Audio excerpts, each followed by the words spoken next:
Daniel Esteves. Eu sou roteirista, professor e editor de quadrinhos. Eu faço quadrinhos desde 2002, mais ou menos, né?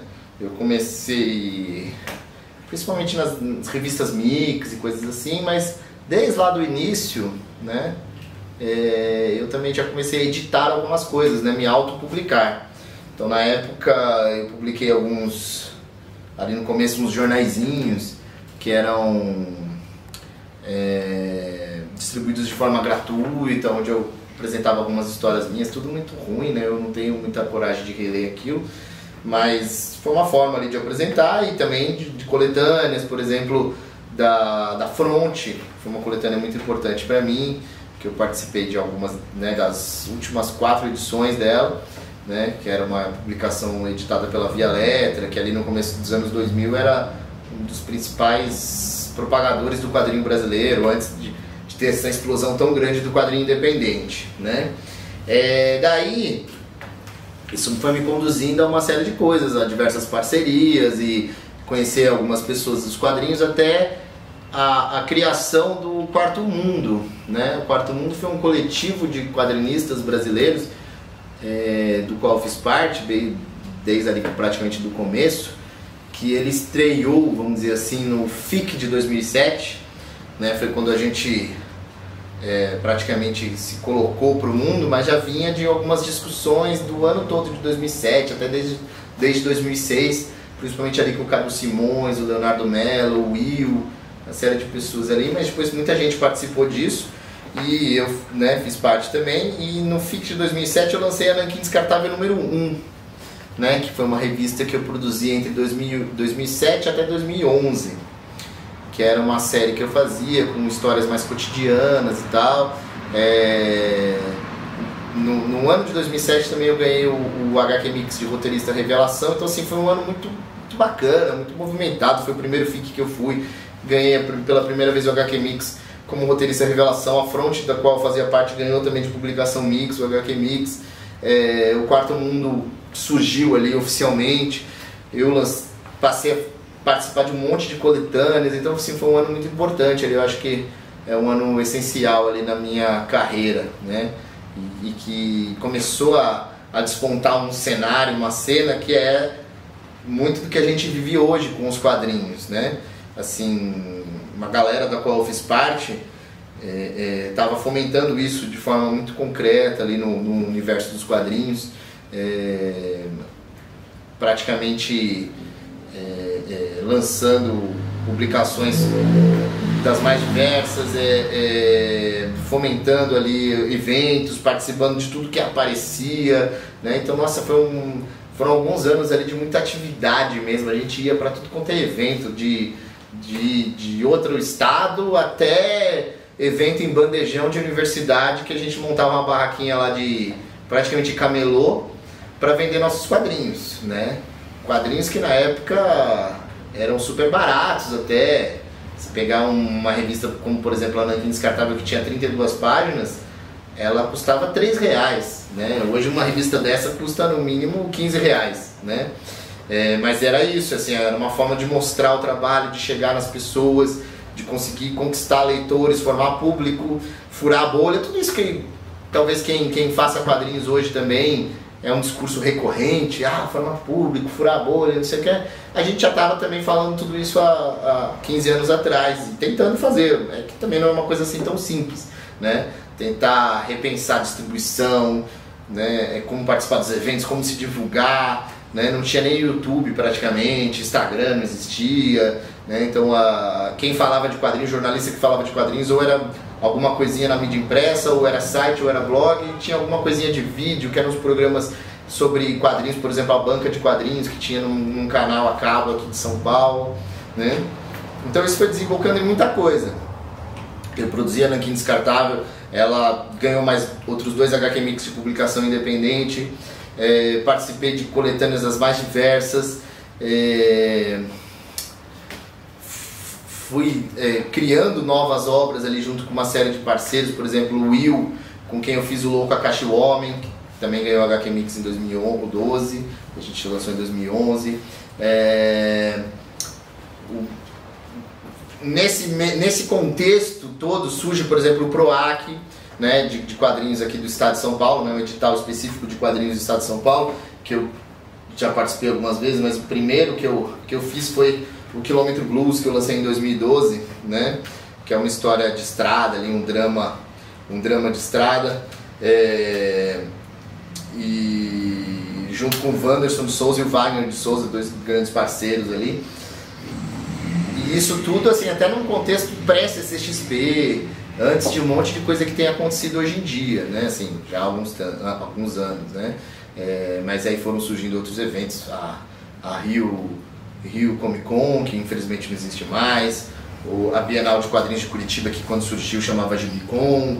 Na época existiu o Fast Comics, que começou lá atrás, em 2002, mas que fez muito parte dessa cena independente, a gente estava sempre lá, a gente abriu um espaço independente antes de ter mesa de artista, não existia ainda esse conceito de mesa de artista, a gente conseguiu um stand junto com a Comics, né, o Jorge da Comics e tal, e começamos a apresentar o nosso material independente, tinha que ser de forma coletiva, porque não existia ainda esse conceito de mesa de artista.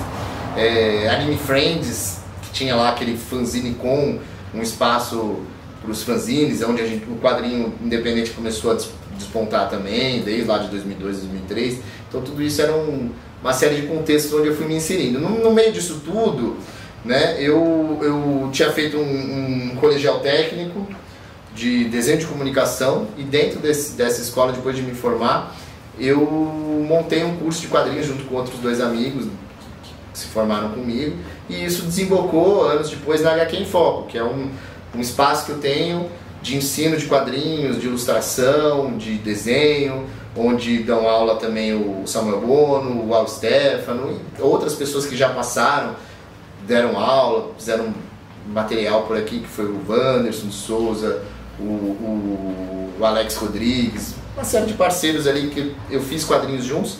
E num espaço que tem vários parceiros que trabalharam comigo, ainda trabalham até hoje, como o Wanderson de Souza, o Alex Rodrigues, o citado já o Stefano, o Samuel Bono.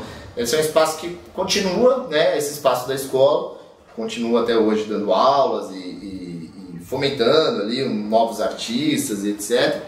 E a própria HQ em Foco, ela se tornou lá atrás um selo de quadrinhos. Só que depois eu acabei trocando esse nome do selo de quadrinhos e virou a Zapata Edições a partir de 2014. Mas desde lá de 2003 eu já lançava material autopublicado, que aí passou pelos jornaizinhos que eu falei, depois chegou na Nanquim Descartável, o Louco Akashi o Homem, Quilômetro Blues, o Três Tiros e Dois Otários, São Paulo dos Mortos, e aí foi mudar o nome para Zapata Edições, mas uma série que eu fiz aí dentro desse contexto, a partir de 2013, foi o São Paulo dos Mortos, né, que saíram até agora 4 volumes, que é uma série com histórias de zumbi ambientadas em São Paulo e tal. São vários desenhistas que já participaram aqui da série, né, e que possivelmente venha a ter outras edições. No momento ainda não tem nenhuma nova prevista, mas impossível de ter novas. No meio dessa produção também fiz coisas para diversos selos independentes, diversas editoras. Um material que eu gosto bastante foi um material que eu fiz para a editora Nemo, que foram 2 quadrinhos históricos, né? Eu sou formado também em História, né? Muitos roteiristas brasileiros são formados em História, eu sou um deles. E apesar disso, eu relutei bastante em começar a fazer quadrinhos históricos, né? Foi a partir do Canudos, que foi um convite do Wellington Serbeck, editor da editora Nemo na época, e que eu fiz então com o Josi e o Akira Sanoki, um quadrinho sobre Canudos. Depois eu fiz esse Herança Africana no Brasil com o Wanderson de Souza e o Wagner de Souza. Isso me levou a tomar coragem de fazer um quadrinho que eu tinha muita vontade, muitos anos, desde que eu fiz a faculdade de História, eu tinha vontade, aí veio o nome do selo, virou Zapata Edições, e sempre aquela coisa, pô, algum dia eu preciso fazer um quadrinho sobre Zapata, que é esse quadrinho aqui, que é um quadrinho sobre a Revolução Mexicana, sobre o Emiliano Zapata, mas esse já foi do meu selo mesmo, Zapata Edições. Isso saiu, eu consegui viabilizar através do PROAC, saiu em 2015, né? e foi desenhado pelo Alex Rodrigues, pelo Al Stefano. Um trabalho assim de pesquisa bem fundo mesmo. Ele também mescla um pouco com um realismo fantástico. Ele tem ali um personagem que é o protagonista da história, que é um índio brasileiro sobrevivente de Canudos, vivendo a Revolução Mexicana. Então toda a Revolução Mexicana é vista através dos olhos desse personagem, né? Teve o Pelota, que é um gibizinho de futebol, que sai na Copa do Mundo, sai em 2014, sai em 2018, próximo agora é 2022, já é ano que vem, né? Ano que vem já tem Copa do Mundo, meu Deus do céu, o mundo está andando muito rápido, né? Tem Bichos, 147, Arquimedes Bar, e tem os mais recentes, né? Que eu escrevi, que foram O Último Assalto, né? Que é com o Alex Rodrigues, que é um drama policial de boxe ambientado em São Paulo, e o Sobre o Tempo que Estive Morta, que é com a Sueli Mendes, o Wanderson de Souza e o Pedro Okuyama, que é a história de uma escritora em crise que volta para a cidade natal dela e lá descobre que está morta e tal, todo o suspense em torno disso. Então esses foram, né, os últimos quadrinhos que eu escrevi, lancei. Teve um outro material que eu lancei nos últimos tempos, que foi assim, a Zapata Edições sempre foi um selo para lançar os quadrinhos que eu escrevo, porém eu comecei também a lançar algumas coisas de alunos ou de parceiros de longa data. Então, por exemplo, o Zé Murai, que é um projeto do Ricardo Souza, que ele me convidou para escrever, eu não dava na época, eu convidei os alunos do curso de roteiro e eu editei junto com ele 2 volumes. Teve o Hack and Wave da Larissa Palmieri, o Ginoide também da Larissa Palmieri, o Dacol do Thiago Oaks e do Ricardo Souza, o Salcerada, que aí já é um quadrinho do Al Stefano, também foi viabilizado através de edital, que foi um edital da Prefeitura de São Paulo, o mesmo inclusive que eu também usei para viabilizar o Sobre o Tempo que Estive Morta. Já é um quadrinho maior e tal, também eu coeditei com ele, o Correr do Alex Rodrigues. Então tem um outro material, assim, uma outra faceta que passou a tomar corpo, que é editar o material dos outros. Assim, eu sempre fui roteirista, mas eu sempre gostei muito de editar também, mas eu sempre editei o meu material. Tirando, assim, alguns casos, por exemplo, La Fronte, que era uma coletânea, eu era um dos coeditores, o livro do Petisco, que eu coeditei, algumas incursões, assim, coeditando junto com outras pessoas. Normalmente eu editava o material meu. E agora eu comecei a editar o material dos outros também, né? Não é uma atividade tão intensa quanto a de escrever mesmo, a de roteiro, que o que eu sou de verdade é roteirista, também professor e tal, mas assim, é muito mais roteirista.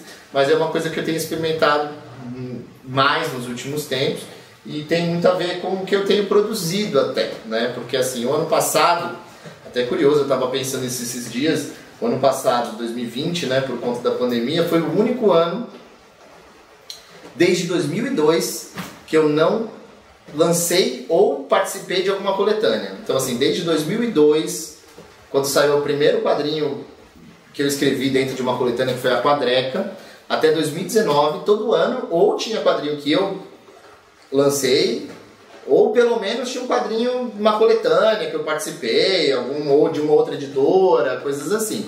Então o ano passado foi a primeira vez que eu passei em branco, vamos dizer assim. Não vou dizer totalmente em branco, porque eu lancei algumas tirinhas na internet, do Zapata, né, que é o meu cachorro ali também.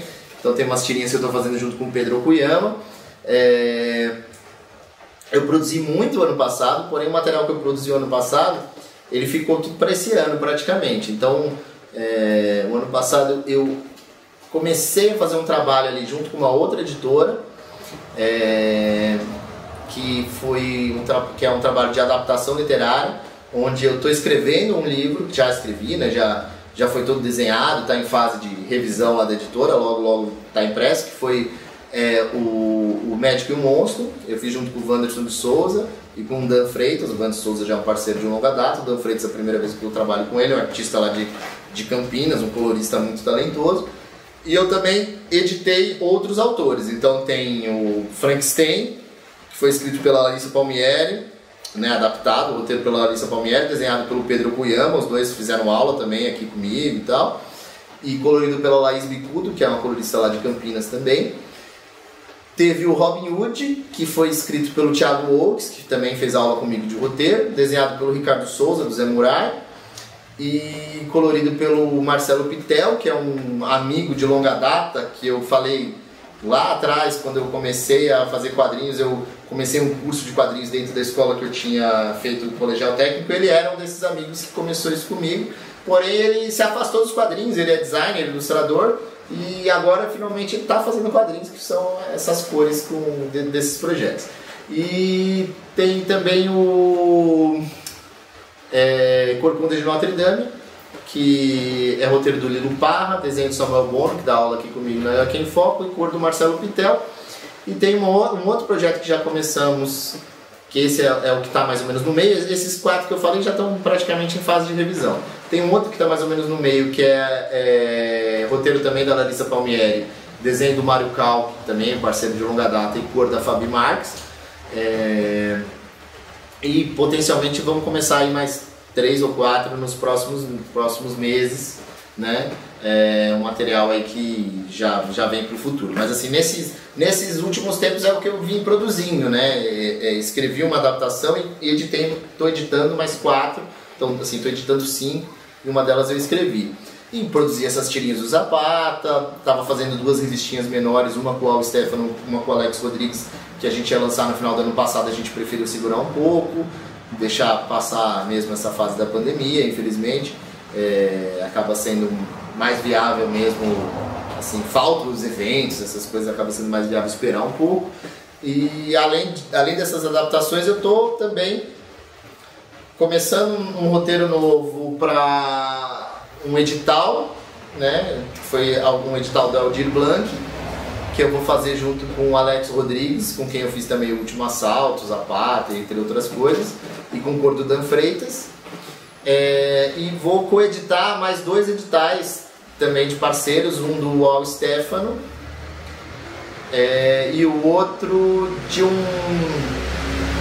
amigo com quem eu já fiz alguns projetos de audiovisual, né? Mas ele não é tão do mundo dos quadrinhos.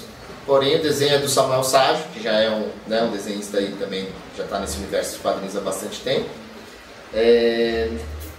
Além disso, estou voltando também a começar uns projetos de edição de material dos ex-alunos. O Pedro Okuyama tem um projeto dele que chama Histórias Lacônicas, que eu vou coeditar com ele, a gente vai botar no Catarse nos próximos meses.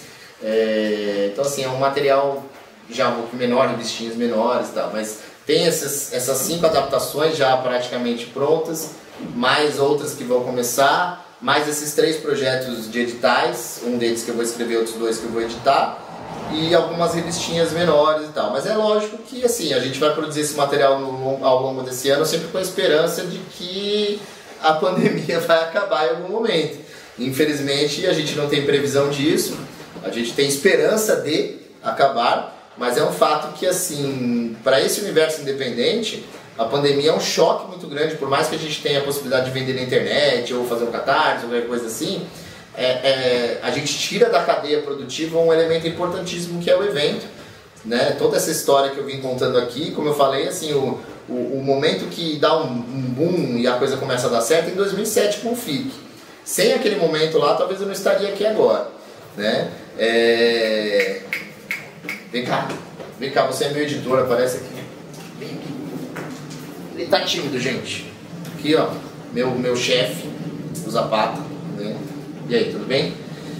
E vai fazer falta, não tem como. Por mais que a gente pense em formas alternativas de gerir a nossa produção, tenham editais e coisas assim, o evento ainda continua sendo o principal foco de venda, de formação de público, de contato com o leitor, né? Uma série de elementos ali que são importantes para essa produção independente e que sem isso a gente fica um pouco manco ali, fica faltando uma coisa, né? A gente tenta suprir. O ano passado meu site vendeu como nunca, né? Quadrinhos, assim, esse site eu comecei a vender com ele da forma como eu vendo em 2015. Se eu juntar final de 2015, mas se eu juntar 2016 até 2019, juntar tudo isso, não deu um quinto do que eu vendi o ano passado no site. Mas isso que eu vendia, todo esse crescimento que teve da venda no site, não supre a falta que os eventos fizeram. Um ano que teria FIC, Bienal de Quadrinhos de Curitiba, Perifacon, Butantan Gibicon, a CCXP, né, Geek Nation, que era um evento novo que ia ter aqui em São Paulo, uma série de coisas que fizeram muita falta, né? Então, assim, o futuro ainda é um pouco incerto, tem um monte de coisa sendo produzida, os quadrinhos não parei de produzir, apesar que eu falei do ano passado não ter lançado nada, eu estava produzindo um monte de coisa. Mas a gente ainda precisa... Eu não acho que a gente vai precisar se refazer, porque uma hora a pandemia vai acabar, né? Mas enquanto a pandemia não acabar, a gente vai precisar, dia a dia, tentar entender como sobreviver nesse universo sem eventos. Eu acho que uma hora os eventos voltam, infelizmente vão demorar mais do que eu esperava, né? Mas eles vão ter que voltar, vão precisar voltar, sem isso não vai funcionar do jeito que funcionava, né?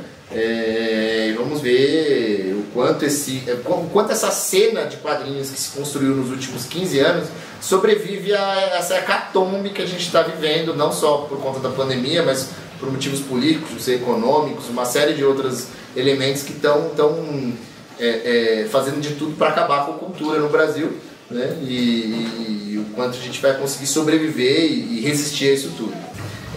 Quem quiser encontrar meu trabalho, tem meu site, que é zapataedições.com.br. Lá tem todo o material que eu venho produzindo nesses últimos 15 anos aí, quase, de produção, né, que eu tenho lançado do selo mesmo, né? Tem meu Instagram também, que é zapata.edições, o Twitter é zapataedições, né? Então, nas redes sociais e tudo mais, vocês me encontram dessa forma. E a escola, para quem curte desenho, roteiro, ilustração, história em quadrinhos, a gente tem, né, uma série de cursos aí. No momento a gente está virtual, né? Não estamos tendo nenhuma atividade presencial, mas em algum momento isso vai voltar. Mas a escola é HQ em Foco, então hqemfoco.com.br, vocês encontram a gente. Em breve tem novidades, tem lançamentos, independente da pandemia, algumas coisas vão acontecer esse ano, é um fato. Vai ter coisa nova lá no site, vão ter novas tirinhas do Zapata lá no Instagram. A gente está produzindo, a gente está fazendo um monte de coisa. Esses livros que eu estou falando da editora vão sair em breve, aí não vai estar no meu site, mas vai estar no site da editora, vai estar na Amazon, essa coisa toda, né? Todos os marketplaces aí da vida, né? E é isso, espero que a gente resista a toda essa loucura e continuemos fazendo quadrinhos. Olá pessoal, estamos aqui em Parintins e viemos aqui falar com um dos coordenadores da produção local de quadrinho para saber um pouco de como é que está o quadrinho aqui em Parintins, o que está sendo feito, como é que o pessoal está se virando aqui durante a pandemia. Então eu estou aqui com o Levi Gama, tem um coletivo de quadrinho aqui na cidade, e a gente vai falar um pouquinho sobre o trabalho individual dele e o trabalho do coletivo. Levi, primeiro eu queria que tu falasse um pouquinho da tua produção de quadrinho, há quanto tempo tu trabalha, como tu começou, como é que está hoje a situação, e depois a gente fala um pouquinho do coletivo. Começa então falando um pouquinho de ti. Pô, Evaldo, eu comecei gostando de quadrinho ainda bem cedo, né, com 5 anos de idade. Produzindo de forma mais profissional mesmo, comecei desde 2018. Uhum. Né, então, estou produzindo de forma ativa até agora, até esse ano de 2021. Então, eu estou produzindo mais coisas voltadas para o cenário local mesmo. É a nossa inspiração maior, é o nosso linguajar, os nossos mitos, nossas histórias locais mesmo. Então a minha produção é mais baseada nisso. Uhum. E eu me considero bastante novo, assim, atuante na área de quadrinho em comparação à galera que está ativa, né, por aí, até mesmo em Manaus e tal, Uhum. que tem um bom tempo já de produção. Eu me considero um cara jovem na parada, assim, né, e feliz, cara. 2021, 2020, muita produção, apesar da pandemia, apesar disso que a gente teve, né? Uhum. Mas ainda assim foi um ano de muita produção, está sendo ainda, então um momento muito bacana, assim, né, pra gente, pra mim. Como é que é o teu processo? Tu é um dos caras que faz o próprio roteiro, ilustra, ou tu costuma trabalhar com outros roteiristas? Porque no caso tu é mais ilustrador, né? Uhum. E como é que tu trabalha roteiro? Tu trabalha roteiro de quem? Como é que é esse processo? Cara, no começo eu fazia tudo, né? Tudo mesmo. Uhum. Desde a parte de roteiro, né? Storyboard e tal, Uhum. até o desenho mesmo. E, cara, era um processo muito cansativo, assim, pra mim, sabe? Uhum. E apesar do fato que eu não tinha alguns conhecimentos, assim, a respeito disso, né? Uhum. Então, algumas etapas eu acabava pulando, digamos assim. Uhum. Então, cara, daí em diante, quem começou a me dar uma força, uma grande ajuda realmente foi a Rafa, minha esposa, né? Que ela passou a fazer os roteiros para mim, por livre e espontânea pressão. Porque eu vi assim que ela conseguia fazer alguns roteiros, eu fui instigando, e ela foi criando também uma certa confiança, e hoje ela cria roteiros assim para mim, né? Ela cria os roteiros, Uhum. e em cima dos roteiros delas eu ainda trabalho com storyboard, eu faço primeiro o rascunho e depois eu desenho. Só que essa interação com a Rafa assim, foi muito legal, porque a gente acaba conversando muito, tanto pelo roteiro, né, tanto pela construção do roteiro e para a construção do desenho em si também. Então é por isso que muitas das vezes eu crio um desenho, mas de certo modo ela sempre está inclusa, envolvida também. Pô, por que tu não coloca o cabelo dela assim, um apetrecho assim? Por que tu não faz o personagem mais baixo, o personagem mais alto, sabe? Ela é roteirista e diretora de arte. Isso. Ela faz o roteiro, depois ela vai lá, vê como é que tá a execução. Isso mesmo.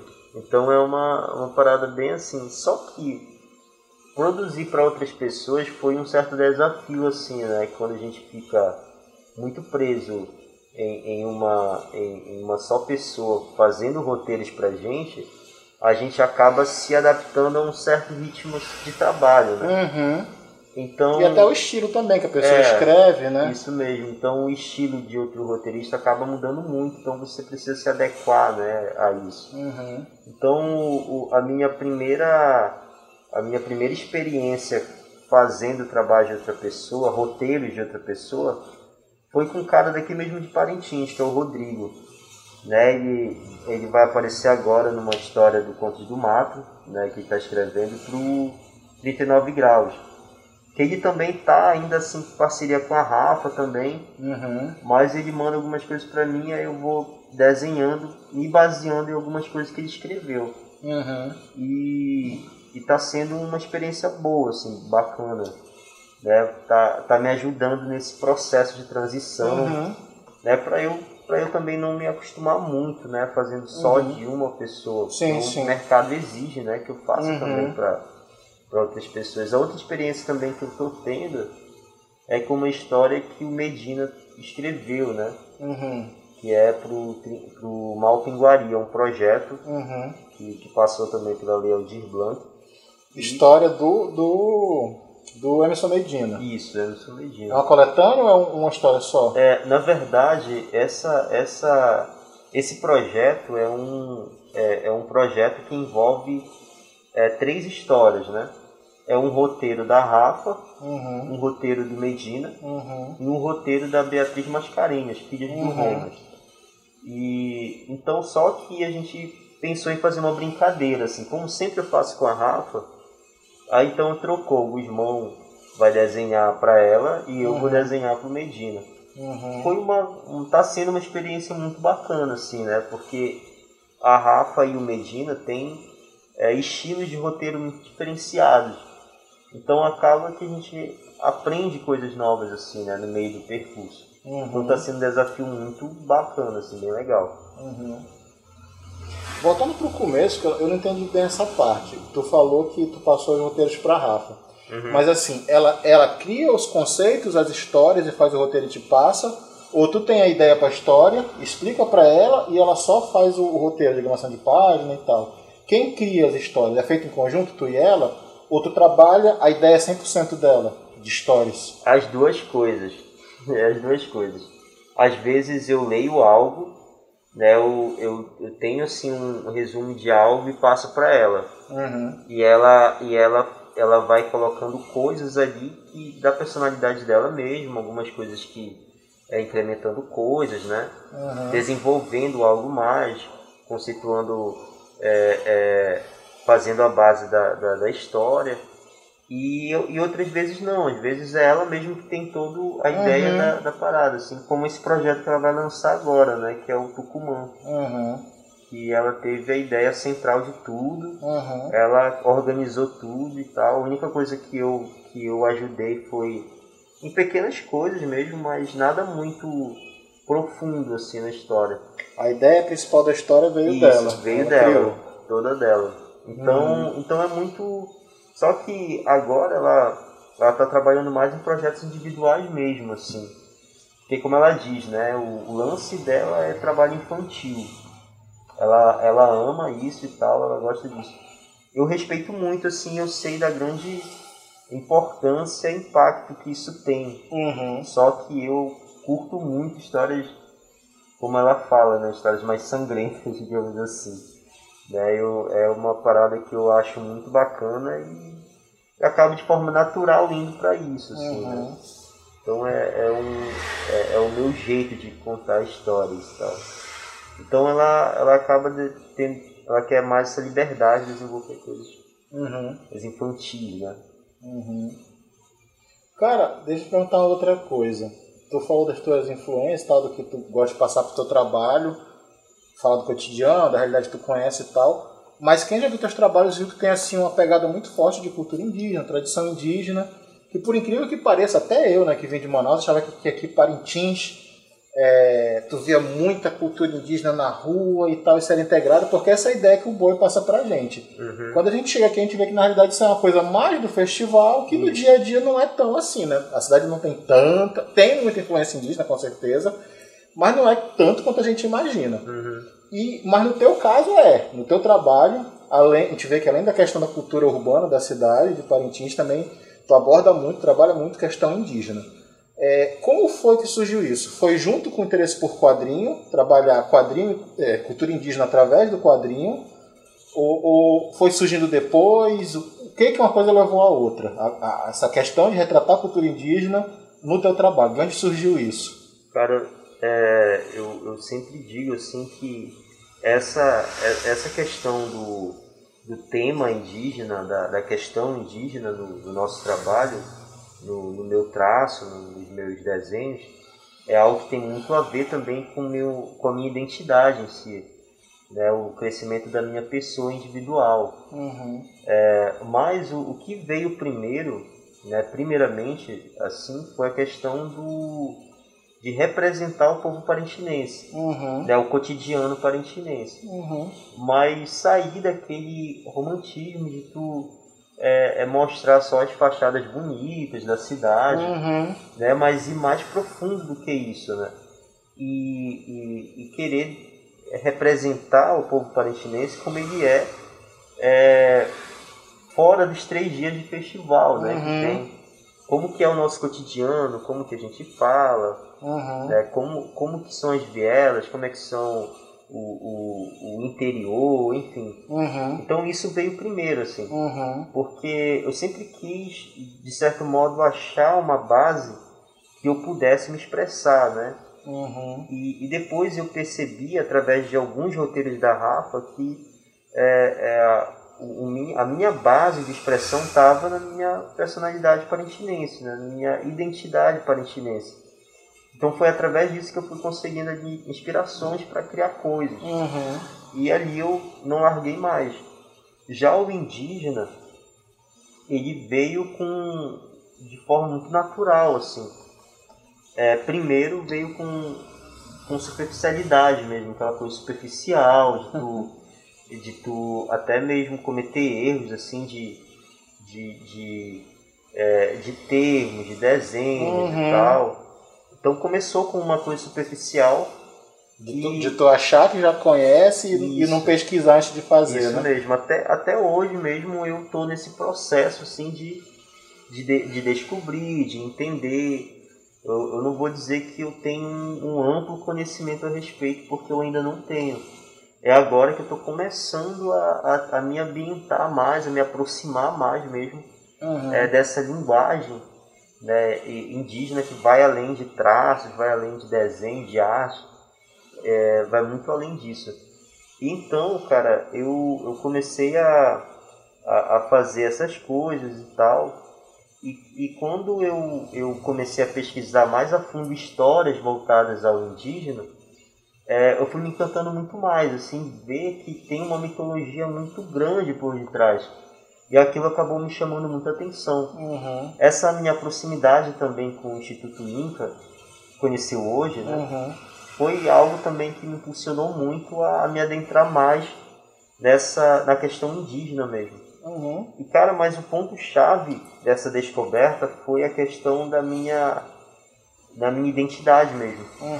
Porque eu sempre bato muito nessa tecla de que o povo, às vezes parintinense, ele tem muita vergonha de ser comparado ao índio, né, ao indígena. E ele sente vergonha e leva como uma ofensa isso, ser comparado ao indígena. Então, cara, e eu também, como qualquer um outro parintinense, tinha esse mesmo pensamento também. Quando a pessoa falava pra mim, caraca, parece um caboclo, o teu nariz é igual de um caboclo, teus olhos são igual de um índio. Né? Então eu levava aquilo como ofensa e tinha vergonha daquilo, né? Depois de um tempo, lendo, pesquisando, colocando aquilo como algo na minha vida mesmo forte, assim, de crescimento individual, comecei a ter orgulho mesmo das minhas características, enquanto ter traços indígenas, assim. Passei a me orgulhar muito disso e me orgulho até hoje. E assumo meus traços mesmo, não tenho vontade de esconder eles, assim. E tento hoje em dia mostrar muito mais forte através dos meus trabalhos, assim. Daí essa aproximação está mais forte ainda por hoje eu ter amigos indígenas, né, que lutam pela causa indígena, participar de alguns coletivos que são também defensores dessa causa, né, e a gente está aos poucos se ligando cada vez mais nisso, assim. E espero que a gente conheça mais esse ambiente.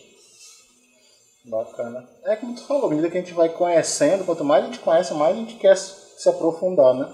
Isso. E desse teu trabalho individual para o coletivo, como foi que teve essa transição? Por que tu criou o coletivo? Fala um pouquinho sobre essa parte. Cara, o coletivo, ele foi criado a partir do meu primeiro contato com os artistas de Manaus, de quadrinhos. Então eu olhando, cara, eu era muito iniciante naquele período mesmo, assim, sabia pouca coisa. E como eu sempre digo, né, eu ainda estou nesse processo de aprendizagem, assim, né, e quando eu voltei de Manaus, eu percebi que era muito importante a gente se fortalecer mesmo, a gente enquanto parintinense. Não como uma forma de competição, mas de uma forma de agregar, né, de ter algo para mostrar e conseguir unir forças ali, por um bem maior, né, a causa do quadrinho, a produção cultural. Então a gente sentiu essa necessidade de fazer, né, um coletivo e através disso servir até mesmo como uma escada, né, de levar a gente para outros lugares, de mostrar nossa arte e tal. Então foi ali que começou, depois dessa viagem de Manaus, a gente sentiu essa necessidade de ter um coletivo, né? Um referencial nesse primeiro momento foi o coletivo Ajuri, né? Que inclusive é coordenador. Então a gente começou a se espelhar muito e resolveu, cara, a gente precisa ter essa organização em Parintins, né? É de extrema importância que a gente consiga fazer isso. Até então a gente via muitas pessoas querendo de Parintins e ficando feliz de estar num coletivo de outro lugar, de outro estado, e não pegar aquilo e fortalecer de alguma forma né, a área cultural no seu próprio lugar, assim. Então a gente preferiu fazer isso também na cidade através do coletivo Buriti. Aí nesse primeiro momento a gente encontrou aquela dificuldade de produção, né?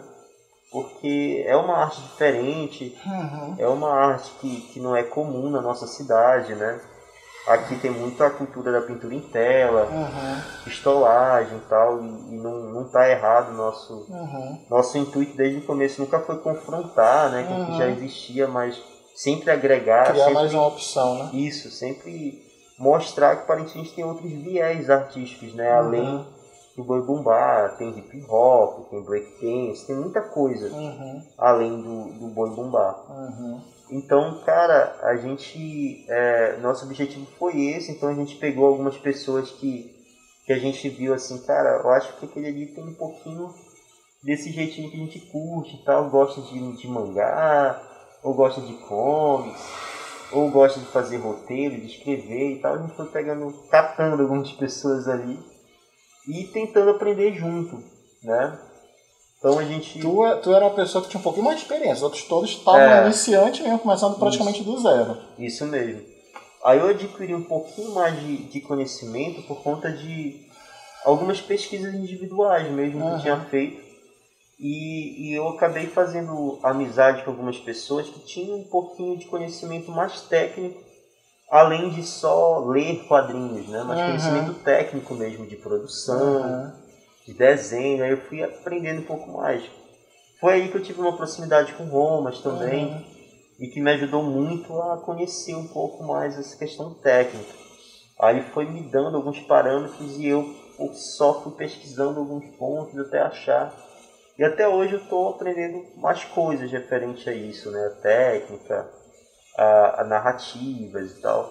Que são coisas muito complexas e que não dá para você aprender em um ano, em 6 meses e tal. E que além de tu conhecer a teoria, também tu tem que praticar, né? Tu tem que ir fazendo na prática para realmente dominar o processo. Isso mesmo. A gente fez uma série, né, de bate-papo com alguns artistas e a maioria deles eu estou com algum projeto envolvido. Então eu fui lá em São Paulo, teve uma gravação com o Gidalti Júnior, com o Wagner William, com o Daniel Esteves do Zapata Edições. E todos eles, assim, a gente tem ideias para algum dia fazer projetos e tal, mas eu fui mais para mostrar o trabalho deles. No caso do Levi, além de conversar com ele para falar do trabalho dele, apresentar um pouquinho o trabalho dele, né, para mais gente seguir, acompanhar a produção dele, a gente veio aqui também para anunciar a participação do Levi em 2 projetos que eu estou roteirizando. Ele falou que está nesse processo agora de trabalhar com outros roteiristas, né? Então eu vou ser um deles. A gente está pretendendo, nessa virada de ano, final de 2021, início de 2022, lançar 2 projetos em conjunto. Um é uma biografia do Silvino Santos, do cineasta, em quadrinhos. Vai ser roteiro meu, ilustração do Ricardo Souza e do Levi, que é a biografia do Silvino Santos, do cineasta. Boa parte do trabalho vai ser feita pelo Ricardo, mas vão ter algumas partes na história que o Silvino, além de ser um grande cineasta, ele também era conhecido por ser um grande contador de história. Cada vez que ele viajava para o interior para fazer as filmagens, ele voltava de lá com alguma história, encontrava a boiuna, encontrava uma civilização perdida maia, asteca no meio da Amazônia. Ele era cheio dessas histórias. E nesse quadrinho eu queria, além de mostrar a parte histórica mesmo, né, a produção dele dos filmes, como é que foi a distribuição, eu também queria mostrar um pouco dessa veia contadora de história, que os portugueses, os caboclos aqui da região têm muito. E aí o Levi vai cuidar dessas partes da história, da parte mais de fantasia. E o outro é um projeto que a gente vai querer, esse aí não tem data, a gente espera terminar para o ano que vem, mas vai ser uma adaptação do livro No Coração das Trevas, do Joseph Conrad. Ele já foi adaptado. Esse livro, No Coração das Trevas, ele é um livro que se passa no século XIX, conta uma história de uma empresa que caçava elefantes na África para tirar o marfim e vender na Europa, e ela já foi adaptada nos anos 70 para o Vietnã. Esse livro Ele foi adaptado nos anos 70 para um filme do Francis Ford Coppola, que é o Apocalipse Now, onde ele trocou o roteiro, em vez de ser uma empresa que caça elefantes, ele trocou pelo exército americano. Então, a história conta a viagem de um oficial do exército americano que vai resgatar um outro oficial que está desaparecido. A nossa proposta é pegar esse mesmo enredo e jogar para a Amazônia, para o Rio Negro.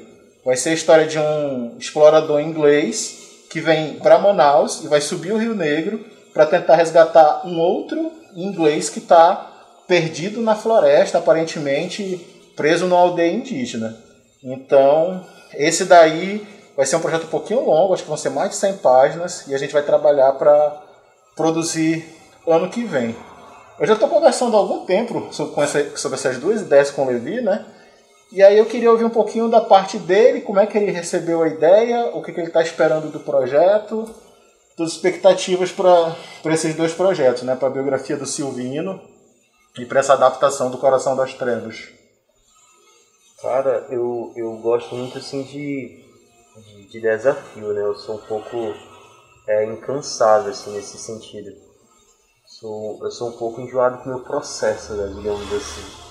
Então, eu acho que nesse meio tempo já meio que percebeu que sou gosto de ficar trocando de material, gosto de ficar experimentando e tal. É um pouco assim da minha personalidade. Então, recentemente eu estava produzindo muitas coisas aleatórias, assim, digamos. 12 páginas de história ali, 20 páginas de histórias aqui e tal. São coisas curtas, claro que me ajudaram muito, né? Mas eu queria muito me aventurar em uma parada um pouquinho mais consistente. Eu acho que uma das produções mais longas assim, que eu fiz, que ainda nem foi lançada ainda, né? Mas de produção mesmo, foi uma de 42 páginas, né? Então eu quero muito me aventurar em uma mais densa, mais longa, assim. Então, cara, eu recebi isso tanto por conta desse desafio de ter um número maior de páginas, quanto pelo tema mesmo, né? Que é algo que, ainda que eu aborde coisas mais voltadas à fantasia, né, a isso, mas ainda assim foi algo muito legal por conta da Amazônia, né, de retratar coisas históricas, que é algo, mesmo que eu ainda não tenha tratado em alguma história e tal, mas é algo que eu gosto muito de pesquisar, roupas antigas, costumes antigos, arquitetura, então são coisas que me encantam muito, assim. Eu gosto muito de filmes de época, né, então isso vai ser uma boa experiência, assim, para mim, com certeza. O Silvino, cara, ainda tá um pouquinho, né, na minha zona de conforto ali, e vai ser uma experiência muito surreal também, pelo fato de ser duas coisas que eu gosto, né, tanto o lance do retrô, e quanto o mágico, a fantasia, né, porque tu falou que ele gosta de contar muitas histórias e tal, e então vai ser muito, muito libertador isso, assim, de retratar. Então, cara, eu tô muito empolgadaço para as duas histórias, assim. Eu recebi com muito entusiasmo as duas histórias, né, de procurar, através disso, desenvolver mais, né, usar técnicas novas, né, criar produções novas. Então, é isso aí. Eu espero que dê bons frutos nessa relação desses dois trabalhos.